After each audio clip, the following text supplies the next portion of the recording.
Ladies, as a humble 6'5" feminist, I live by one quote: women hold up half the sky.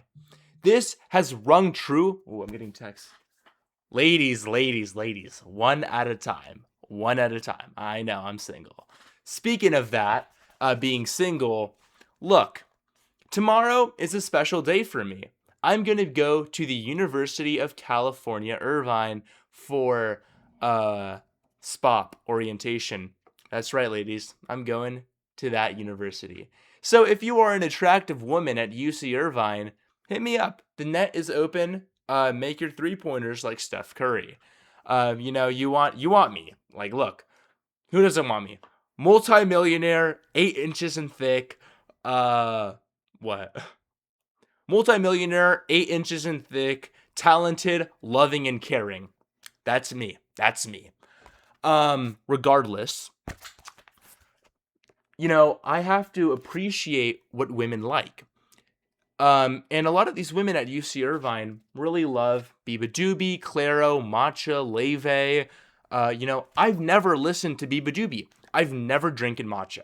I need to try these things. If any women at UC Irvine want to, help introduce me to these things, I would be more than happy. It's in my greatest interests. Boba Day. Okay. Now let's get on to more serious matters, and that's feminism and capitalism. Look, ultimately, capitalism is the highest form of class division. This is true because the entire economy and material conditions are now structured around the entire basis that class must exist. In order for capitalism to ring true, there needs to be private sector owning the means of production. Therefore, there's a clear division. Those who own the private means of production, who own capital, and those who do not. Therefore, the division is between the worker, which is what we would call the proletariat, and then the capital owners, which is what we would call the bourgeois. That class division has to exist in order for capitalism to exist, and it creates more and more classes. The ultra wealthy in society, the wealthy, the middle class, and then the working class, and then the impoverished. So if that rings true, it then leads to, throughout the rest of society, that having to be true in order to sustain capitalism. And I can name a few instances. To begin, capitalism must necessarily sustain race and gender, patriarchy specifically, and then racism. The way that we know this is true for racism, for instance, is one, the psyche of people already. If you didn't know, King Leopold in Belgium killed more people than Hitler. That's not saying that it should be compared because they were both bad, obviously, but the whole point is we don't view the atrocity in the exact same lens because it was committed in Africa to Africans. And that's seen as a moral harm. Or that's seen not as much of a moral harm as it happening to Europeans in Europe or anywhere else in the world. It's a tragedy for the Western world, and then for when it comes to Africa, it's nothing. It doesn't matter to them. So inherently, then, under this system, Africans, black people, and all others must necessarily be below white people, which is obviously a problem.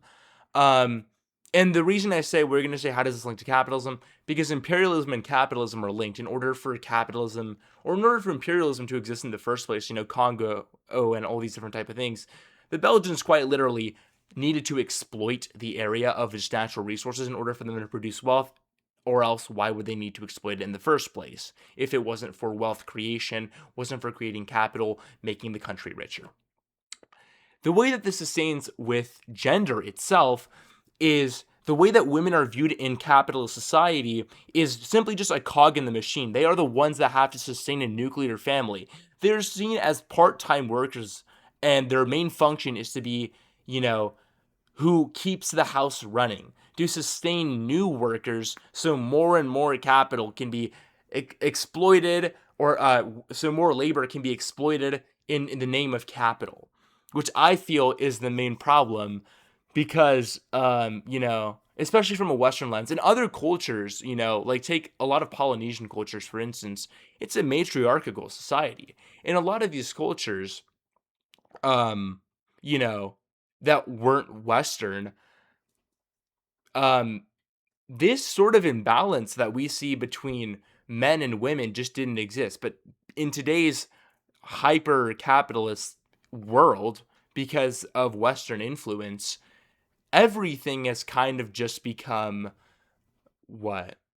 It's really just become entirely patriarchal, which, is a problem. It leads to the oppression of women throughout the world. It leads to worse conditions overall. We see this even in liberal capitalist societies. These are still assumptions that we have about gender. And then in more extremist viewpoints on gender within certain societies that do happen to also be capitalist, it comes to the complete taking of the rights of certain women, like in the US, reproductive rights, as if women shouldn't have autonomy over their own bodies. They are their person, they are their labor. All they have to do, the only thing they can really do is sell their labor. So why should they then be restricted? Either way, it becomes a problem with, how we treat women within society, as well as race, as well as, you know, how capitalism links into all of this. This is an unironically good book. Thank you guys for listening. Ladies, if you're going to UC Irvine,